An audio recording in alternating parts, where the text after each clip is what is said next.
Oke, selamat pagi semuanya. Kembali lagi di channel Belajar Investasi Saham. Di hari ini, Senin 8 Agustus 2022. Seperti biasa pagi hari, kita awali dengan berita-berita yang sedang update di hari ini.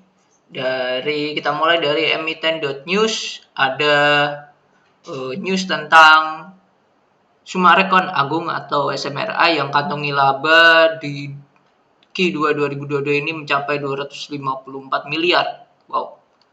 Oke. Di mana ini bisa dikatakan naik 100%. Hasil didongkrak laba per saham yang dapat diterima per sahamnya itu hitungannya sekarang labanya 15,42, sedangkan tahun lalu di Q2 2021 itu 7,52. Ya, 2 kali lipat. 100% naiknya berarti. Which is good, sentimen positif untuk SMRA. Kalau kita lihat dari chartnya sendiri, oke, SMRA. Nah, ini konsolidasi, ada flat, ya, menarik. Lanjut, yang kedua ada masih dari emitennews.com. Emiten milik Erick Thohir, ABA, masih merugi 23,58 miliar. Oke, sepanjang 6 bulan pertama tahun ini mencatatkan penurunan kerugian. Penurunan dari 23,58 menjadi 21,17. 23,58 ini waktu sebelumnya. Oke, selain itu persoalan media buying. Performa semester pertama membuat rugi saham menyusut menjadi 5,38 per lembar dari sebelumnya 8,56. Ya, positif. Dalam artian ada perbaikan. Nah, yang jadi concern adalah ini. Ekuitasnya menyusut 44%. Nah, ini ekuitasnya digunakan untuk apa ini? Nah, harusnya ada keterbukaan informasi tentang penyusutan dari ABA-nya ini sendiri. Oke, lanjut dari berita di bisnis.com. Dari yang pertama ada Indika Energy yang akan bagi dividen 595,52 miliar. Wah, besar nih. Periodenya, come date-nya itu di Senin depan, tanggal 15. Jadi kalau teman-teman pengen dapat dividennya itu maksimal beli. Pokoknya memiliki lah di tanggal ini, tanggal 15, di tanggal come date. Sampai akhir market. Jadi jam 3 sore, pokoknya teman-teman masih punya Indika ya, berarti udah pasti dapat dividennya. Nah, atau dividennya itu 595,52 miliar atau 114,46. Wow, lumayan besar nih kayaknya. Kalau kita kalkulator 114,46 kita bagi dengan harga sekarang. Harga sekarang itu di 2770 dibagi 2770 sama dengan kali 100, 4% ya, oke lah. Oke, untuk emiten Indika ini yang tidak sering bagi dividen ya sangat menarik, bisa jadi sentimen positif. Nah, yieldnya sebesar 4,13. Ini tadi kita hitung 4,13 berdasarkan harga penutupan hari ini, hari Jumat. Iya, sama nih, pas hitungnya. Kalau kita lihat ya menarik.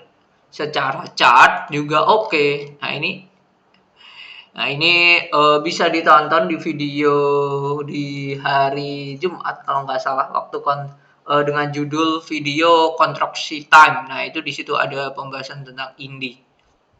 Oke,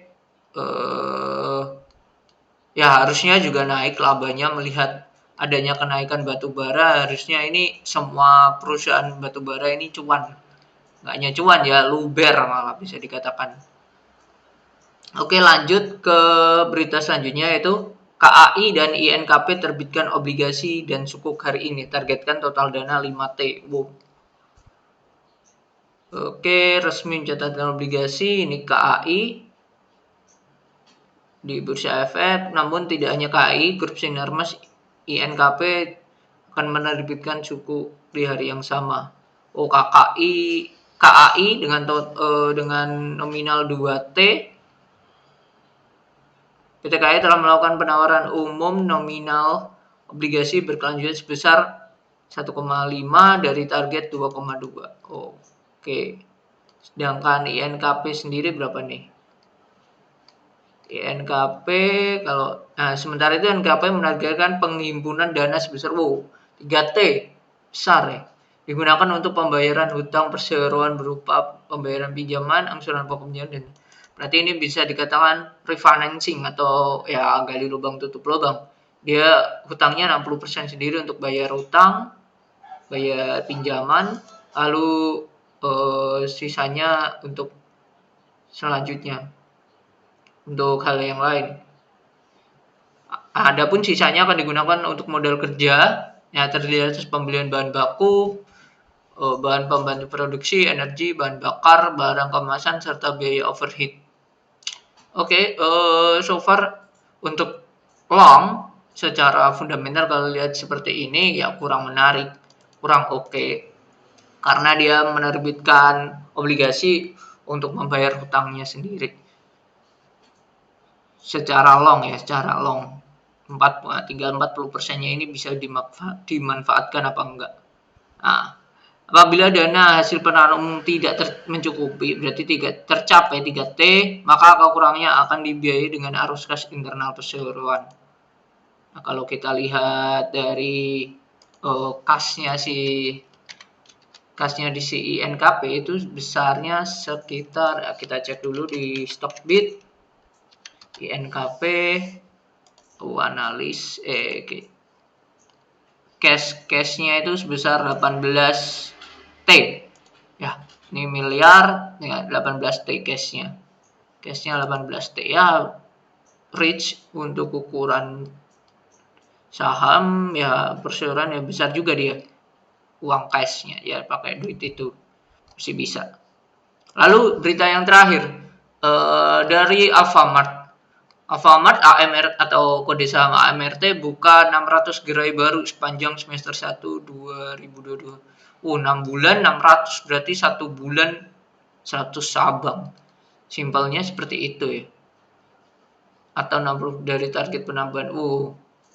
Targetnya itu 1000 selama setahun ini. Berarti kalau hitungannya, kalau tadi hitungan kasarnya sebulan bisa 100, berarti nanti di akhir tahun harusnya 1200. Cara gampangnya ya.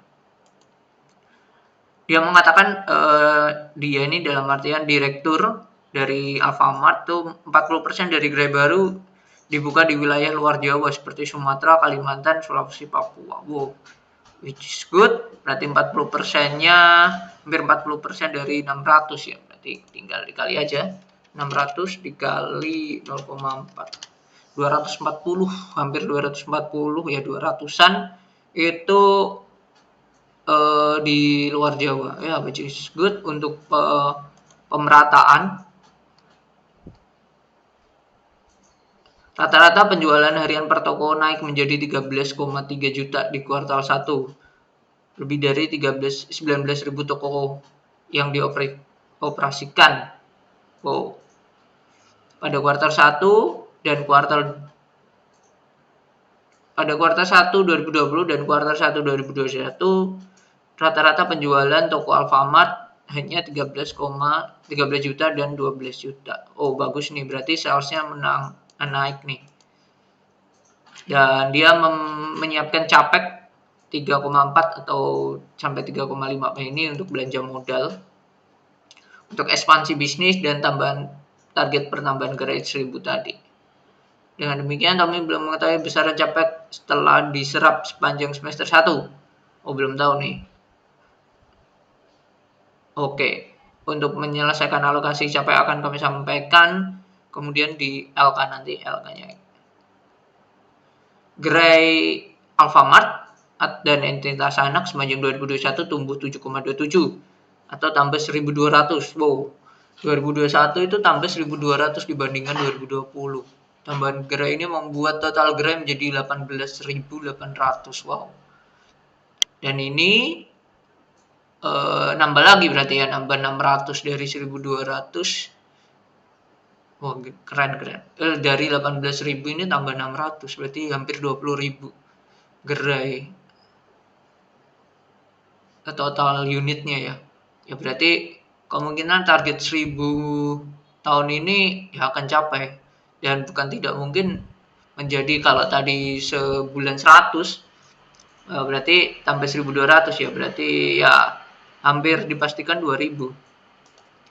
18.810 ditambah 1200, nah 20.000 kalau bisa sebulan 100 gerai tadi.